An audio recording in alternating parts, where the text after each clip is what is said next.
My Christmas Love, a Hallmark movie that has a good twist and that is surprisingly good. I'll be the judge of that.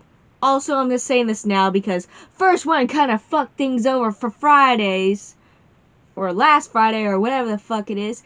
So if anytime the screen goes black, Hallmark USA. That's all I gotta say. Our main girl of the hour is Cynthia. You heard me, Cynthia. You're cranky, and you need a nap. So take a nap. No, actually, Cynthia is waiting for her date. And yes, the woman that takes her order also shames her for overeating and actually picking out on food. A guy across from her is nervous because he's going to propose to his girlfriend, and Cynthia just randomly asks to see the ring.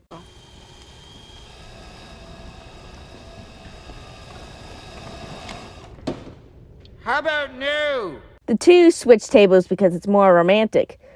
Who cares, but I guess he would. Actually, no, it doesn't. It doesn't matter at all. My mom got proposed at our old trailer, and it was romantic because it was unexpected, and they loved each other. Who cares where it is? Or maybe a nice place, but don't overdo it. Regardless, our date arrives, and surprise, surprise, it's their 5-month anniversary. It's actually just a Christmas present. That's so sweet, but bring it with us to the farm. I want to open it closer to Christmas. Yeah, I wanted to talk to you about that. I'm just not sure about... The trip? us. Yeah, the reason they break up is because it's supposed to be 2 weeks with their family. Okay, is their family bad? Are they weird? Are they awkward? No, the mom's actually dead. Oof. So here we meet Liam, who is working with Cynthia. He's now her plus one and is most likely gonna get together with her.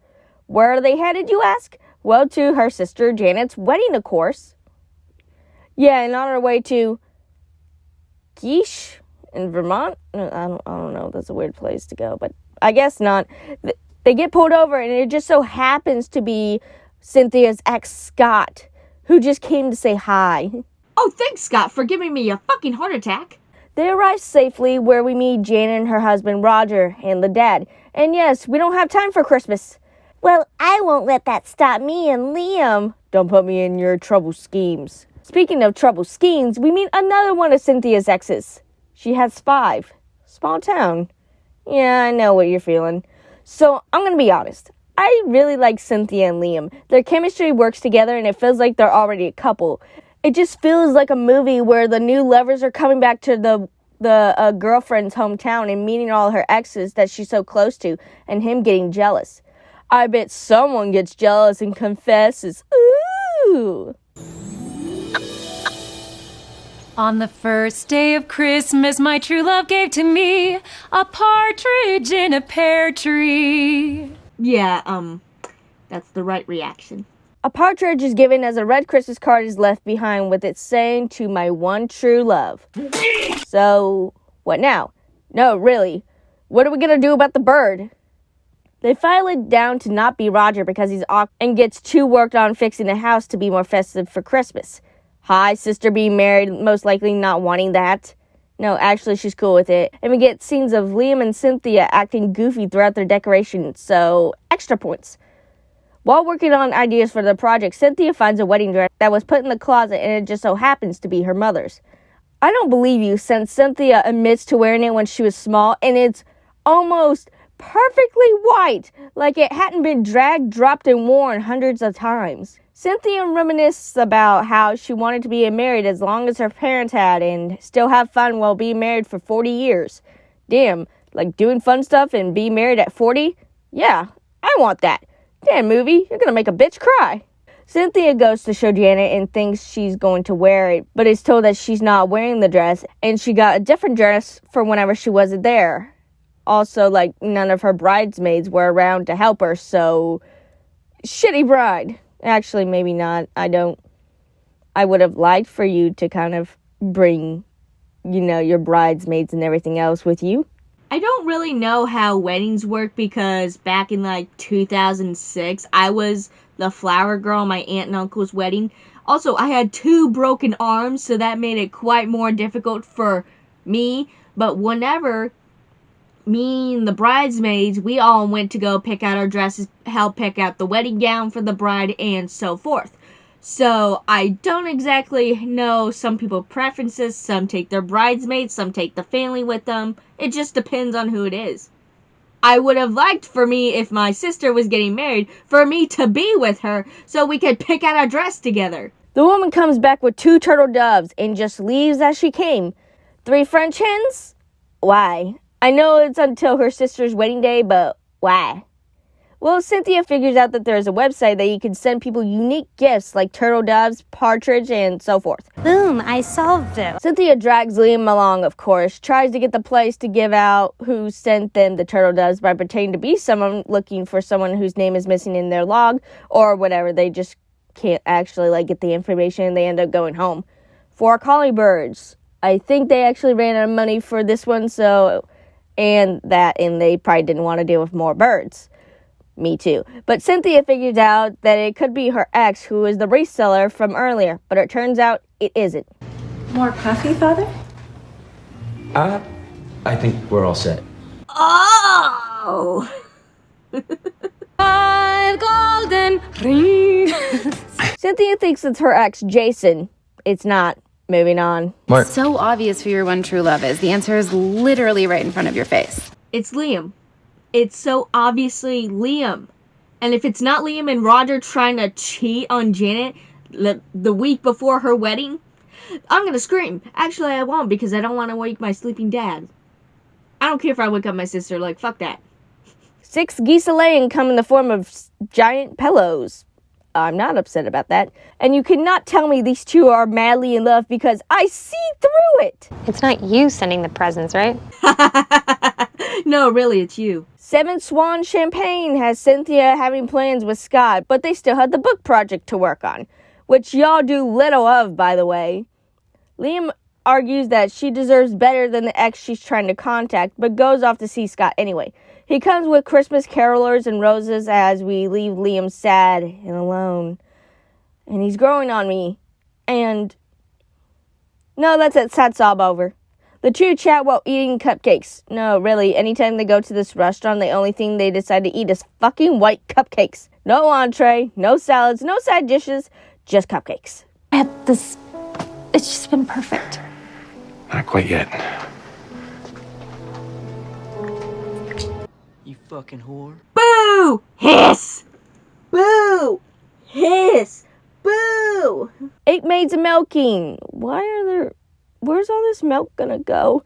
Roger is caught with a magazine with a big plan ideas for a wedding as Janet's like, Mom and Dad did that stuff and I don't want to. And sure, you don't have to, but it's your one and it's every bride's big day, so you should go make it something special for you and everyone else. Of course, Cynthia overhears as we cut to Scott wanting to talk to Liam, who is cutting wood. Scott asks Liam for good date ideas, even though the dad is like, Man, you're just all day dumb, aren't you? The 2 go dancing, and get this, Cynthia is taking Scott to the wedding now. Ah!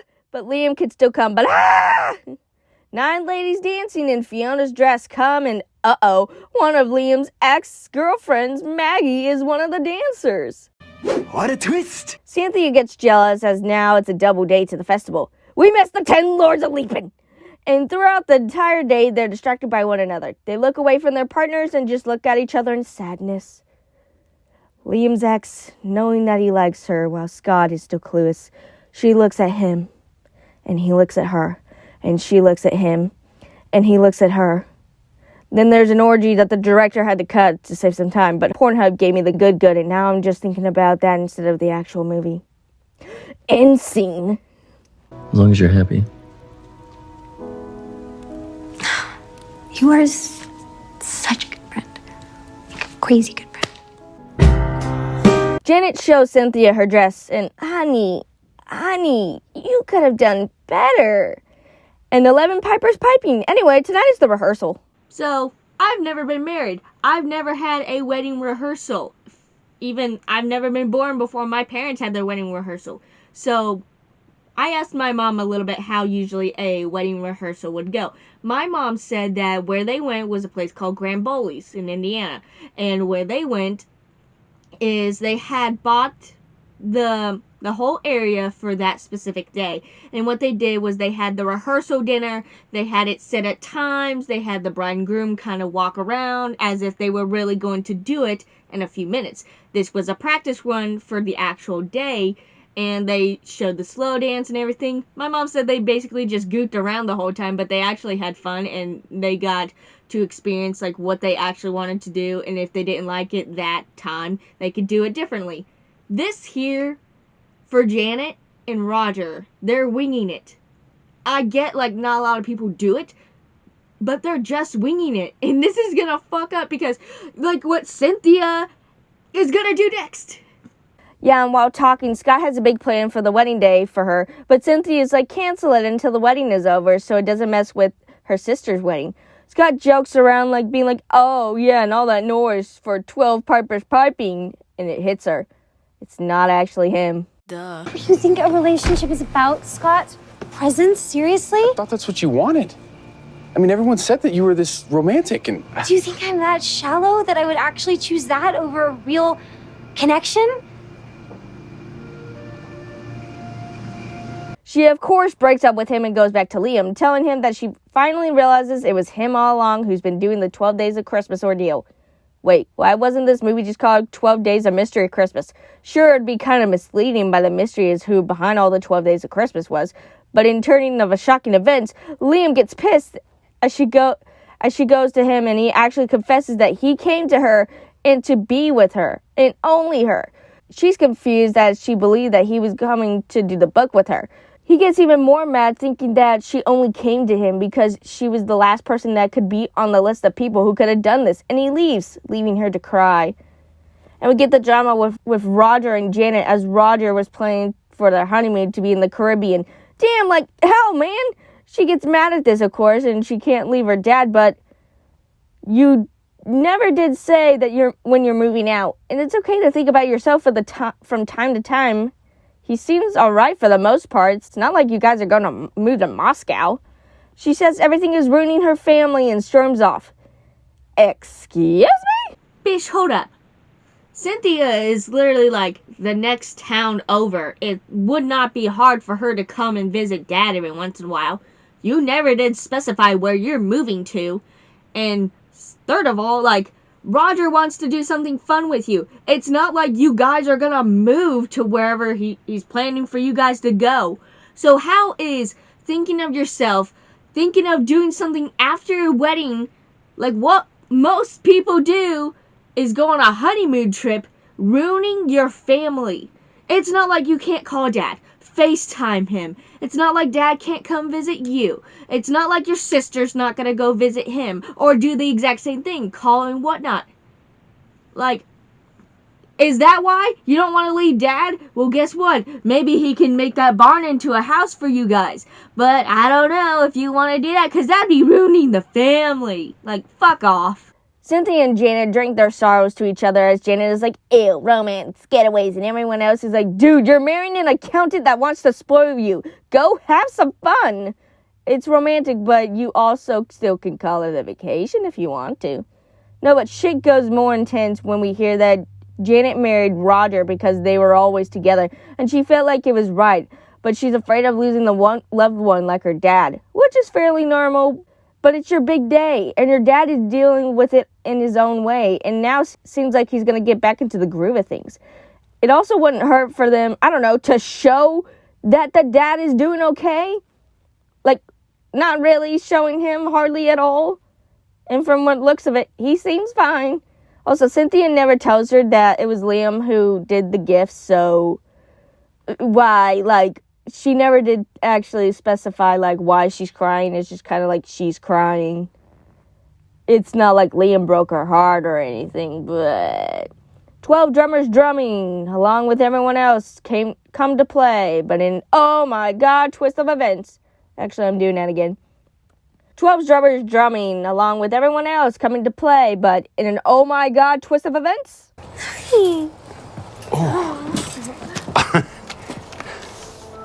Thomas? What? Dad, they're from you? No. No, it's not from him. It's for him. Yep, it was the mom who sent it out before her passing.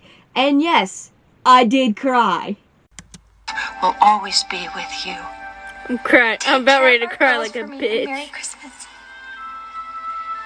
Ever yours, Marie. I'm about ready to cry. Dad, I'm so sorry. Oh, don't be silly, sunshine. It's all right. How did I get it so Cynthia rushes to find Liam. She confesses her love as the two kiss. Janet wears her mother's wedding dress as Janet and Roger say their vows and are officially married. Even the dad has a happy ending by dancing with the pet store lady. Okay, I guess. Scott and Maggie get together. The priest is all alone because fuck you, and we end it with everyone dancing.